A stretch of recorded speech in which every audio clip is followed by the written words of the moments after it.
Mail infertility বা পুরুষ বন্ধ্যাত্বের কারণ কি? মেল ইনফার্টিলিটি বা পুরুষ বন্ধ্যাত্ব, পুরুষদের পুরুষরা বাচ্চা দানে অক্ষম, এর অনেকগুলো কারণ আছে। এই কারণগুলোর ভিতরে প্রধান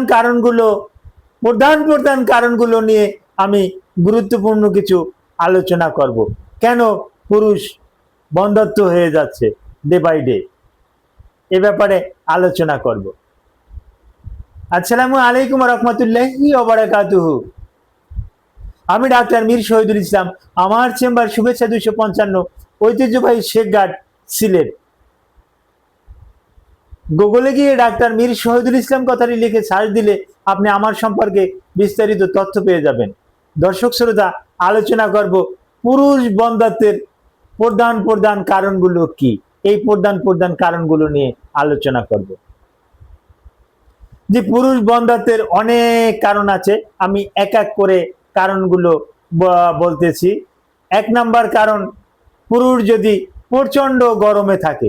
সৃষ্টিকর্তা প্রদত্ত পুরুষের একটা স্ক্রুটাম দিয়েছে, অন্ডথলি দিয়েছে, অন্ডকোষ দিয়েছে। এটা কিন্তু শরীরের ভিতরে না, এটা শরীরের বাহিরে। কারণ শরীরের ভিতরে 37 ডিগ্রি সেলসিয়াস তাপমাত্রা কিন্তু সহ্য করতে পারে। এর থেকে বেশি হলে কিন্তু শরীরে সহ্য করতে পারে, কিন্তু টেস্টিস কিন্তু এটা সহ্য করতে পারে না।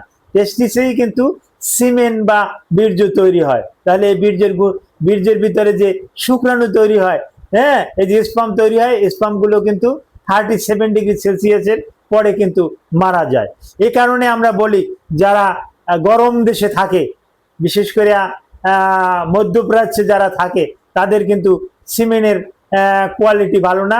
তাদের কিন্তু এই শুক্রাণু কিন্তু বেশিরভাগই কিন্তু মারা যায়। এই একটা কারণ। আর একটা কারণ হলো সিমেনের কোয়ালিটি কম। কোয়ালিটি বলতে, সিমেন সাধারণত একবার ইন্টারকোর্স বা স্বামী স্ত্রী মিলামিশাতে 2 সিসি থেকে 5 সিসি এটা নির্গত হবে, কিন্তু কারো দেখা যাচ্ছে 0.5 ml হচ্ছে, অর্থাৎ আধা সিসি বা তারও কম। কারো ক্ষেত্রে 2 থেকে 3 ফোঁটা বীর্য আউট হয়ে আর আউট হয় না। তাহলে এটা তো ওই ভেজাইনাতেই সীমাবদ্ধ থাকে। এটা যোনিপথে কখন ইউটেরাসে কখন যায়, ইউটেরাসে এটা যেতে পারে না। যার পরিপ্রেক্ষিতে মেল ইনফার্টিলিটি, পুরুষ বন্ধ্যাত্ব। আর একটা বিষয়, পুরুষের যখন আমরা সিমেন অ্যানালাইসিস করি, তখন 1 ml বীর্যের ভিতরে সিমেন 1 ml সিমেন, হ্যাঁ, 1 ml বীর্যের ভিতরে শুক্রাণু পাওয়ার কথা সর্বনিম্ন 15 মিলিয়ন, কিন্তু এই 15 মিলিয়ন থাকে না, 15 মিলিয়নের নিচে থাকে। 15 মিলিয়নের নিচে থাকলেও উনি কিন্তু বাবা হতে পারবে না। এখানে থাকতে হবে 15 মিলিয়ন সর্বনিম্ন। 15 মিলিয়ন থেকে 1 ml বীর্যে 200 মিলিয়ন পর্যন্ত শুক্রাণু থাকতে পারে। কিন্তু এই একটা কারণ, কিন্তু 15 মিলিয়নের কমে থাকলে এটা কিন্তু হতে পারে না। আর একটা কারণ অ্যাজোস্পার্মিয়া। অ্যাজোস্পার্মিয়া বলতে এই বীর্যে শুক্রাণু একেবারেই থাকছে না। সেক্ষেত্রে আমরা কিছু নিউট্রিশন দিয়ে থাকি, কিছু মেডিসিন দিয়ে থাকি। এরপর রুগীকে বলি, আপনি আর একটা পরীক্ষা করেন। এই পরীক্ষাটা করে কয়েকদিন পরে আবার রেজাল্টটা দেখান। ওই রেজাল্টটা দেখালে আমরা তারপরে দেখি যে না, এটা ভালো একটা ফল আসছে। এ জাতীয় কিছু ঔষধ আমাদের কাছে আছে।